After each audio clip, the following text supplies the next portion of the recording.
Thank you, Mr. Chairman.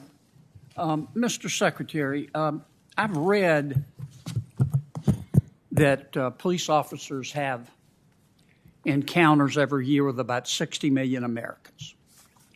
And in 10 million of those encounters, the person who has an encounter with the cop is arrested. And in 2 million of those encounters, the police officer either has to use force or threaten to use force. Now, every case is different and needs to be investigated when violence is, or when force is used or threatened to be used. We had a very unfortunate event happen, as you know, in Columbus, Ohio, last month. A police officer who happens to be white shot a young woman who happened to be an African American as she, at least according to the video, was about to stab another young woman who happened to be African American. All we had at the time was this video. We had nothing else. Nothing else. And I think it's still being investigated. Put this up for me right quick. We had an NBA, a National Basketball Association athlete, immediately after this happened, put out an Instagram post identifying the police officer. Here's his face. And this is what the NBA player said: "You're next." Do you think that contributes to domestic violence in America? Senator, I can't comment on a particular case that is under investigation, nor can I comment on a case when I don't know all of the facts, and I hope you do understand that. I served 12 years as a federal prosecutor. Yes, sir. And I understand. Well, let me put it another way. I understand you. Please, if you would frame it more generally, perhaps. Sure. Would you have sent out an Instagram like this? Senator, I think you know the answer to that question.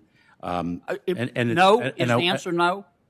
That is correct, and I'd like to, if I can, amplify something very important that my colleague, the Attorney General, articulated. Okay, before you do, my time is so limited, and I want to ask the General a question because I'm going to run out of time. And then if it's okay, Mr. Secretary, I'll come back to you.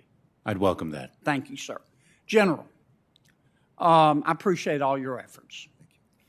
I think it's fair to say that Chicago has become, unfortunately, the world's largest outdoor shooting range. What's the Department of Justice doing to help remedy this problem in Chicago? Well, violent crime has been a priority of the Justice Department since I first entered the department. Since I was last in the department, that may have been the first time the department actually created an anti-violent crime initiative, which has now, over the years, had different names. We are going to put a large amount of money into grants with respect to violent crimes, gang violence, BJA, Bureau of Justice Assistance grants.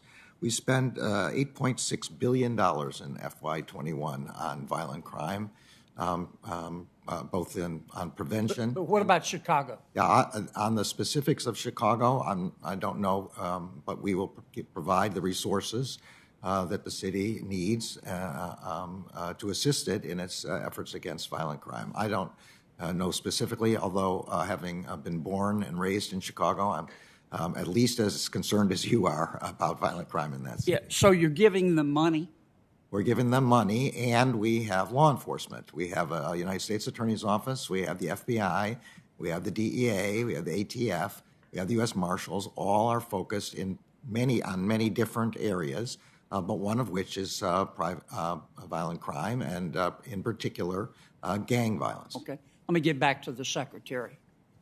I think he had something he wanted Oh, thank you so much for the opportunity. Yes, sir. We take great pride in the fact that as a department, we have statutorily created offices of privacy and civil rights and civil liberties.